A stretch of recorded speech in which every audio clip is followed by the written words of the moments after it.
kita memandang bahwa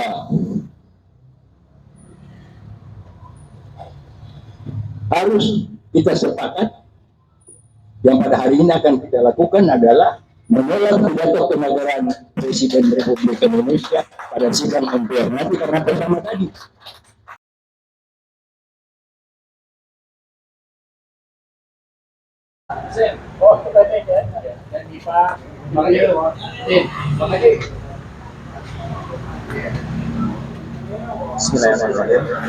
Assalamualaikum warahmatullahi wabarakatuh.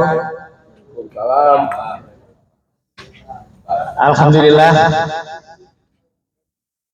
pada hari ini menurut saya pribadi cukup sangat bersejarah, karena di rumah kedaulatan ini saya akan bukan perkenalkan, memang sudah terkenal, menyambut saja. Selamat datang Prof. Dr. ayah kita semua yang kita banggakan, Bapak Sri Edi Suasono. Yang beliau itu ingat sosok Bung Hatta, identik sekali dari ilmunya, penampilannya, kesabarannya. Terima kasih Prof sudah hadir di sini menemani kita semua. Yang kedua, tentu kita tidak selalu ingat Bapak Amir Hamzah, beliau ini pengamat geopolitik dan intelijen Pak ya. Di sebelahnya ada Prof Islan. Di sebelahnya ada Pak Muslim Ardi yang sedang ganas-ganasnya, karena beliau ini juga dengan Prof Sredi juga penandatangan petisi 100 makzulkan Jokowi yang kemarin sudah melayangkan surat ke MPR, tapi belum ada respon. Mudah-mudahan tanggal 16 merespon. Di sebelah Pak Tito ya, dari ITB, alumni ITB, dari sipil ya. Wah, ini ITB turun gunung nih Pak nanti ya, diundang ya. Kalau ITB turun selesai urusannya. Nah yang terakhir, the last but not least ya, gitu ya, yang selalu berada di depan, yang menjadi mercusuar ya, yang mengarahkan kalau kita di laut gelap itu kalau ada mercusuar babak belur, tabrakan nyasar. Ini Profesor Dr. Sri Bintang Pamungkas. Saudara-saudara pemirsa, tentu saudara-saudara sudah memahami atau mengerti ada apa sih jam 10 pagi di Rumah Kedaulatan Rakyat ini, para tokoh berkumpul yang mungkin akan menyusul lagi. Tapi memang kita berusaha on time bahwa besok tanggal 16 Agustus di MPR, sebagaimana biasa sebelum tanggal 17 itu ada pidato kenegaraan pertanggungjawaban Presiden. Dalam hal ini, dalam undangan itu saya baca tanda petik Presiden Jokowi. Apa artinya saya nggak ngerti juga pakai tanda petik.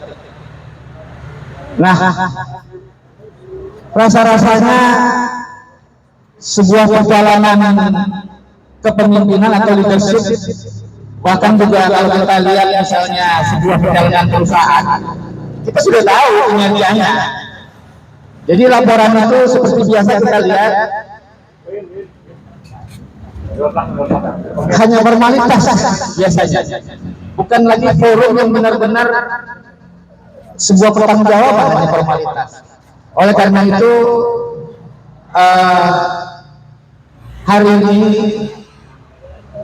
kita di sini dan di luaran, rekan-rekan semua itu menolak pidato pertanggungjawaban itu. Pidato kenegaraan mengenai setiap tahun itu. Nah, untuk itu tentu kurang kapasitas saya, mengapa kita menolak? Tetapi yang sebagai dasar tadi bahwa sesungguhnya kita sudah tahu perjalanan itu, tapi tajamnya seperti apa. Oleh karena itu, mohon pemirsa semua yang hadir, beberapa sudah banyak itu, mungkin juga banyak tokoh-tokoh yang lewat Zoom, cuma karena jauh saya nggak kebaca nih. Jadi mohon maaf, saya ucapkan terima kasih kepada para pemirsa melalui Zoom yang sudah hadir atas perhatian dan pengorbanannya untuk bersedia membuka linknya. Untuk pertama, mempersingkat waktu, kira-kira kita rindu mendengar bagaimana dari Prof. Dr. Sri Suwasono. Oh, dari Bang Amir dulu nih katanya. Mohon maaf, karena ini memang acara rakyat ini selalu tidak ada ini. Dari Prof ini dulu. Baik, ya, saya Pak Amir dulu nanti ya. Saya hanya mengatakan ini saya di sini 26 tahun yang lalu saya menjemput Pak Subadjo Sastrosotomo untuk saya larikan dan saya sembunyikan di Tawangmangu. Jadi terakhir kali adalah 26 tahun saya di rumah ini. Terima kasih. Luar biasa saya ingatnya dan ininya ya. Baik, Pak Amir Hamzah. Masalahnya itu tidak bisa saya uraikan, tetapi pemirsa mungkin ingin tahu mengapa Pak Amir Hamzah lebih dahulu. Tentu Pak Amir Hamzah lebih akurat ya secara intelijen. Mengapa? Apa yang terjadi dan mengapa kita harus menolak? Dan pemirsa tentu ingin tahu kan. Zaman sekarang ini orang serba kritis, dapat informasi segala macam. Mungkin ini langsung dari pengamat intelijen, Pak, dan sekaligus geopolitik untuk menjelaskan. Silakan Pak Amir Hamzah. Terima kasih. Assalamualaikum warahmatullahi wabarakatuh. Mohon izin Prof. Edip. Saya ingin mengawali uraian saya hari ini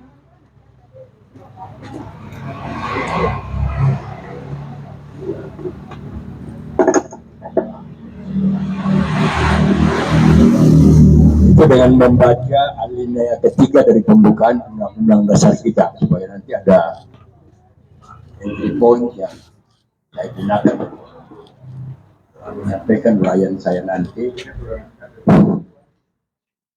Alinea ketiga ini berbunyi, atas berkat rahmat Allah yang Maha Kuasa dan dengan didorongkan oleh keinginan luhur supaya berkehidupan kebangsaan yang bebas, maka rakyat Indonesia menyatakan dengan ini kemerdekaannya. Di sini ada dua hal yang selalu saya tekankan. Pertama, kemerdekaan ini kan kita peroleh dengan rahmat Allah Subhanahu wa Ta'ala. Kemarin saya bilang, kalau kita hilap nanti NKRI ini bukan lagi negara kesatuan Republik Indonesia, tapi negara kehilangan rahmat ilahi. Tetapi NKRI juga. Yang kedua adalah kehidupan kebangsaan. Yang ketiga adalah rakyat. Saya ingin mengingatkan seluruh bangsa ini, termasuk rejim yang berkuasa, bahwa undang-undang dasar kita, terutama pembukaannya atau undang-undang dasar yang asli, tidak pernah bicara tentang warga negara, tetapi bicara tentang ketuhanan yang Maha Esa, bicara tentang bangsa, dan bicara tentang rakyat. Jadi ke depan kita harus berpikir bahwa harus ada perbedaan yang jelas antara bangsa dan rakyat dengan warga negara. Karena kalau dia warga negara, belum tentu dia rakyat. Ini yang harus kita lihat, sehingga kita akan tahu bahwa pemberian konsesi 160 tahun untuk mendapatkan hak guna bangunan atau hak guna usaha itu sangat bertentangan dengan aspek-aspek yang diatur dalam pembukaan Undang-Undang Dasar ini. Kemarin sudah kita putuskan bahwa acara kita hari ini adalah untuk menetapkan sikap menolak pidato kenegaraan yang akan disampaikan oleh Presiden Jokowi besok. Ini kan sebenarnya satu penegasan, satu sikap yang sebenarnya agak menggila-gila, karena belum kita dengar pidato dia sudah kita tolak.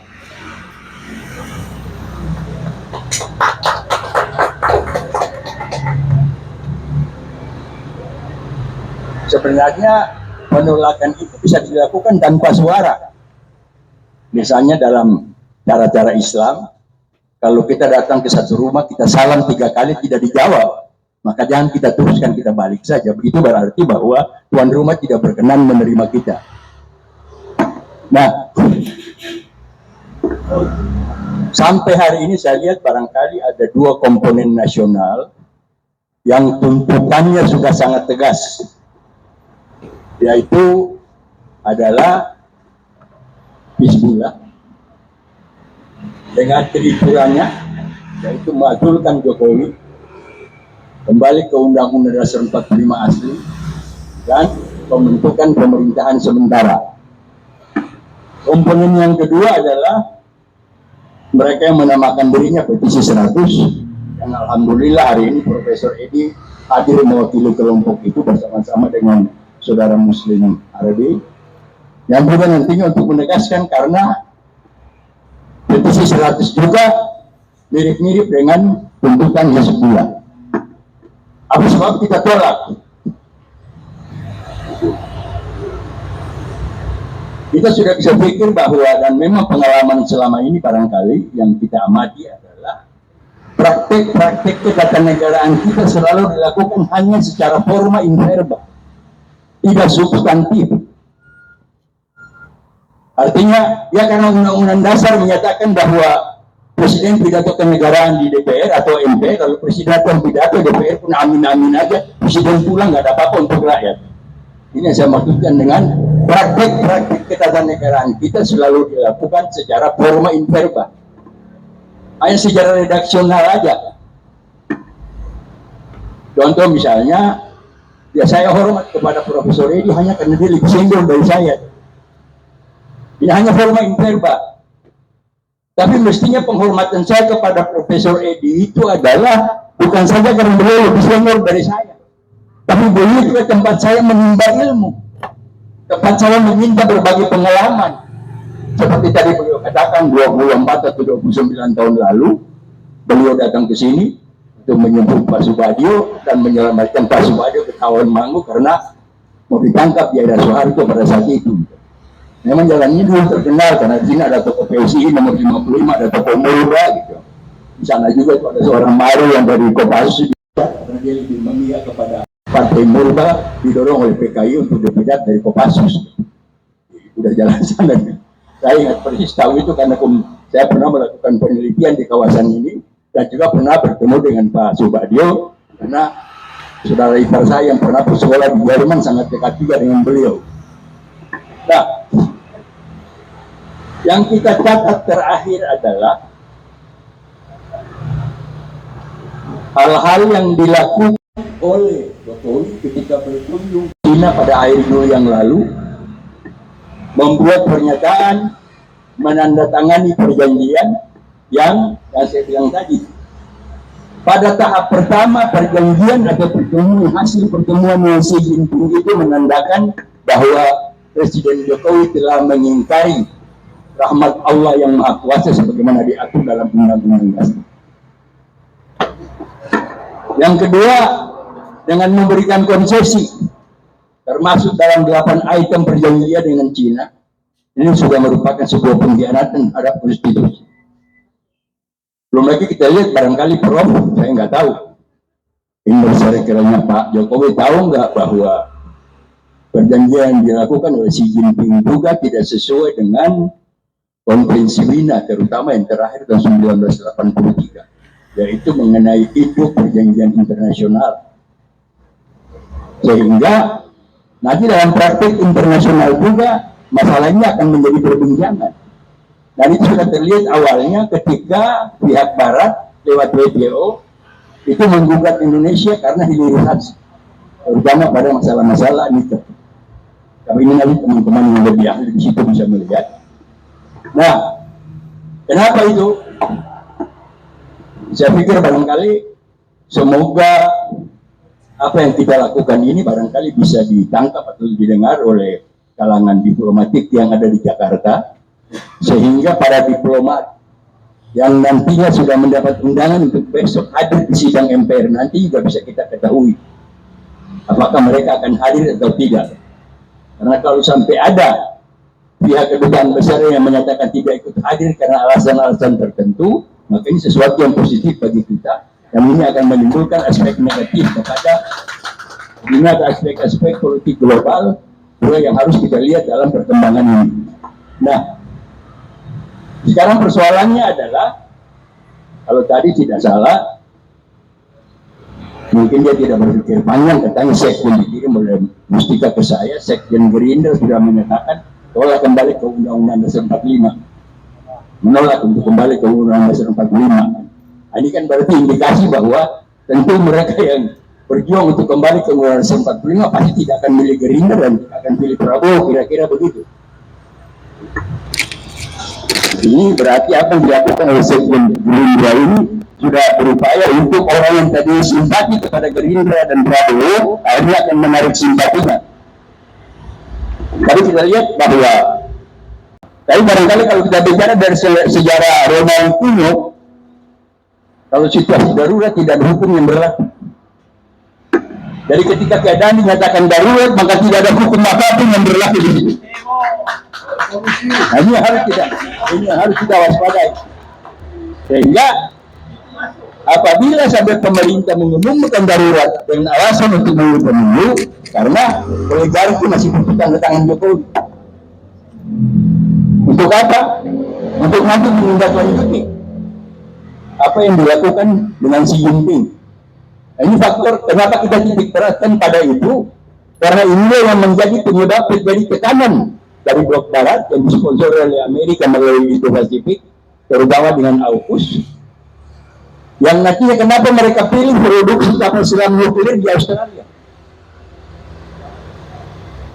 Karena kalau di tempat lain jauh dari sumber daya yang mereka butuhkan untuk memproduksi nuklir. Dan Amerika sudah punya data di Maluku, Maluku Utara, Papua, NTT, sumber daya alam untuk memproduksi nuklir cukup banyak. Sehingga mereka pilih AUKUS itu program utamanya membangun kapal selam nuklir di Australia supaya bahan bakunya gampang. Ini berarti bahwa apa yang dilakukan oleh Jokowi dengan Jinping juga bisa menimbulkan terjadinya disintegrasi. Tapi orang Maluku misalnya, selama ini yang seperti kemarin saya bilang, tiap tahun itu Maluku itu kalau ikan saja 40 triliun. Baru ikan saja tuh, belum yang lain. Tapi APBD Maluku itu cuma 2,8 triliun. PAD-nya cuma 500 miliar. Jadi bagi hasilnya 2,3. Lebih banyak dari luar, padahal hasilnya banyak. Nah, kemana yang 40 triliun itu lari gitu? Nah, ini masalah. Sehingga nanti orang Maluku bisa berpikir, orang Papua bisa berpikir, orang Maluku Utara bisa berpikir, daripada kita bayar utang yang hanya untuk bangun Jawa, mending kita merdeka aja. Nah, ini yang kita jaga dari aspek-aspek persatuan nasional yang harus kita jaga dari salah kaprah. Tugas presidenan yang dilakukan oleh Jokowi yang didiamkan oleh semua politisi, oleh semua lembaga legislatif. Nah, saya ingin melakukan seperti saya katakan bahwa ada 8 partai yang tanda tangan MOU dan kerjasama dengan China, dengan Partai Komunis China. Salah satu yang barangkali bisa kita minta penjelasannya itu adalah Anas Urbaningrum. Karena Anas yang menandatangani MOU antara Partai Demokrat dengan Partai Komunis China. Barangkali itu entry point. Suatu saat kita mengundang Anas Urbaningrum, kira-kira bagaimana? Dia masih punya enggak? Dari tanda-tanda bersama-sama dengan Partai Komunis China. Jadi ini masalah-masalah besar yang kita hadapi, sehingga kita memandang bahwa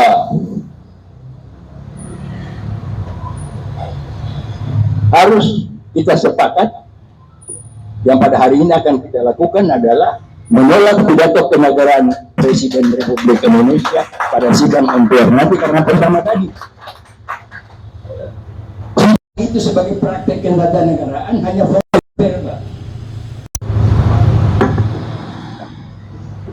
Bayangan sudah bisa terjadi karena apa yang dikatakan oleh Muzani Sekjen Gerindra tadi adalah untuk merespons apa yang akan dilakukan oleh Lanyala besok. Kira-kira itu berita yang dikirim oleh Mustika kepada saya tadi pagi. Jadi sudah jelas bahwa kalau Lanyala tampil, tentu akan ada penolakan dari Gerindra dan barangkali kita partai politik lain akan mendukung itu, akan Gerindra untuk menolak Lanyala. Sehingga kita sudah bisa gambarkan terjadi kondisi instabilitas dalam praktek sidang MPR besok nanti.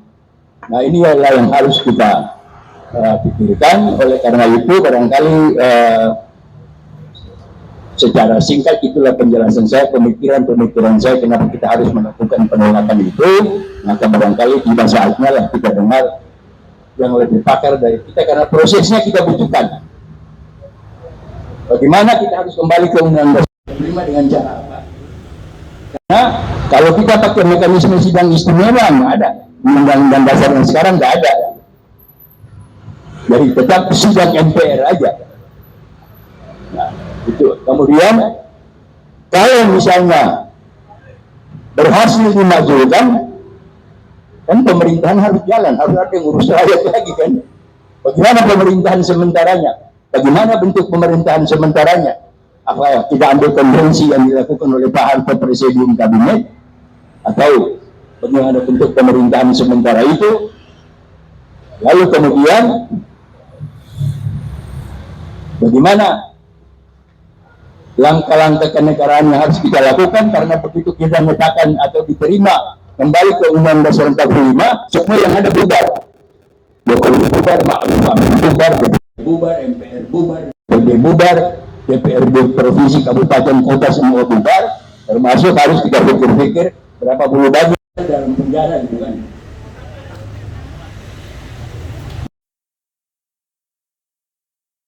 Sebablah sekarang tolak atau terima juga tahun masuk penjara juga kalau Undang-Undang Dasar 45 sudah dinyatakan sah kembali berlaku.